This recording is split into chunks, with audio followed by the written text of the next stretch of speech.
अस्सलाम वालेकुम नाजरीन, आप सभी दोस्तों को हम कायद टीवी पर खुशामदीद कहते हैं। ड्रामा सीरियल अनाह के नेक्स्ट एपिसोड नंबर 24 में आप सभी दोस्त देखेंगे कि जब अरीश दनीन को लेकर अपने घर आता है तो आनिया इन दोनों का अच्छे तरीके से इस्तकबाल करती है और उन्हें कुछ भी नहीं कहती, दिल ही दिल में घुट रही होती है, जिसे देखकर अरीश बहुत ज्यादा हैरान हो जाता है। वो आखिरकार आनिया से पूछ ही लेता है कि एक बात मुझे बताओ तुम कि इतना ज्यादा सुकून कैसे है तुम्हें और अपने दिल के अंदर ऐसे सुकून तुम कैसे रख लेती हो। जिस पर आनिया उसको जवाब देती है कि सुकून तो हर इंसान के अंदर होता है, लेकिन बाज औक़ात हम उसे ढूंढ नहीं पाते।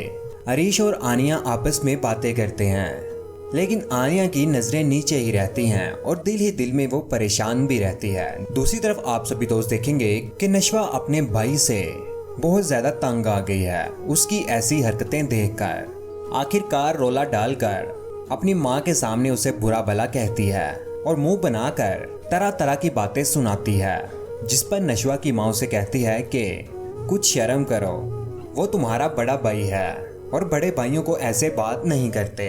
उसकी माँ को शदीद गुस्सा आता है, जिस पर नशवा उसे कहती है कि सिर्फ नाम का भाई है वो मेरा, आज तक उसने किया क्या है आपके लिए या हमारे लिए। जिस पर नशवा की माँ उसे कहती है कि क्या चाहती हो तुम, उसके साथ क्या किया जाए। जिस पर नशवा उसे गुस्से में जवाब देती है कि उसे जायदाद से बेदखल कर दिया जाए ताकि वो हमारे घर से निकल जाए और जितनी जल्दी हो सके उसे बेदखल कर दें बस।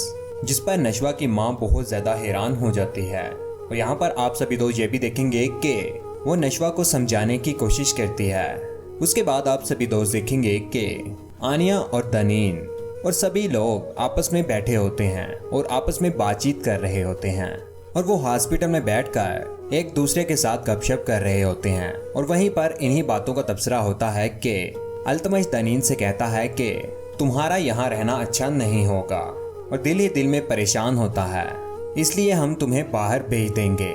जिस पर दनीन इनकार कर देती है कि मैं बाहर नहीं जाऊंगी और अल्तमश उसे कहता है कि काश ऐसा हो सकता कि। जिस पर दनीन गुस्से से अल्तमश से कहती है कि क्यों नहीं हो सकता ऐसा। तो अल्तमश दनीन को समझाते हुए कहता है बच्चों जैसी बातें मत करो, कल इज़ा तुम्हारा पासपोर्ट लेकर आएगी, जिसके बाद हम तुम्हें पहली फ्लाइट से ही बाहर भेज देंगे। लेकिन दनीन के दिल में चल रही हैं कुछ साजिशें, वो नहीं चाहती कि वो बाहर जाए। उसके बाद आप सभी दोस्त देखेंगे कि घर जाकर दनीन आनिया से कहती है कि तुम जितनी पुरसुकून दिखती हो उतनी हो नहीं। जिस पर आनिया दनीन को जवाब देती है कि हाँ क्या कर सकती हूँ, इंसान हूँ ना, जानवर नहीं हूँ। और आपस में एक दूसरे के साथ अपने दिल की बातें भी करते हैं। जिस पर आनिया दनीन से कुछ ऐसी बातें भी करती है जो दनीन को बहुत ज्यादा बुरी लगती हैं। उसके बाद अरीश दनीन को अपने फ्लैट में लेकर जाता है और वहां से बाहर जाता है और रात का वक्त हो जाता है। जब वो घर वापस आता है तो और इस बात पर भी दनीन को पता चल जाता है कि जब ये बात कंफर्म हो जाती है कि मुझे बाहर जाना होगा और ऐसा ना हो कि मैं बाहर चली जाऊं और ये मुझे ज़बरदस्ती बाहर भेज दें, तो वो अरीश के फ्लैट में होती है और वहां से भाग जाती है ताकि उसे बाहर ना जाना पड़े।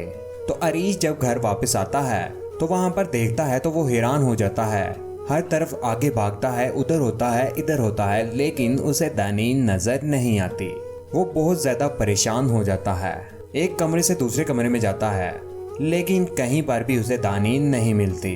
लेकिन दनीन जब रोड के ऊपर गुजर रही होती है और इधर उधर देखकर भाग रही होती है और अपने मुंह पर लिए रेड कलर का दुपट्टा वो हर तरफ देखती है कि कहीं उसे कोई देख ना ले और उसे पकड़ ना ले और उसे बाद में फिर बाहर ना भेज दे। दनीन इतना क्यों डर रही है बाहर जाने से। दनीन एक बार अपने घर से भाग गई और दूसरी बार अरीश के घर से भी भाग गई। अरीश ने जहां उसे कमरा लेकर दिया, जिस फ्लैट में उसे रखा, उस फ्लैट से भी भाग गई। क्या दनीन को ऐसे भाग जाना चाहिए था? क्या दनीन ने पहले भी भागने वाली हरकत की, इस बार भी इसने भागने वाली हरकत की? क्या ये हरकत ठीक है या नहीं? अपनी कीमती राय का नीचे कमेंट सेक्शन में जरूर इजहार कीजिएगा, वीडियो को लाइक कीजिएगा और हमारी वीडियो आप सभी दोस्त अपने सभी दोस्तों के साथ जरूर शेयर किया करें। चैनल पर अगर नए हैं तो चैनल को सब्सक्राइब करने के बाद बेल का बटन जरूर दबाइएगा। उसका फायदा ये होता है फ्यूचर में हम कोई भी वीडियो डालें वो आप तक जल्द पहुंच जाएगी। अपना ख्याल रखिएगा, दुआ में याद रखिएगा। अल्लाह हाफिज, अल्लाह निगहबान।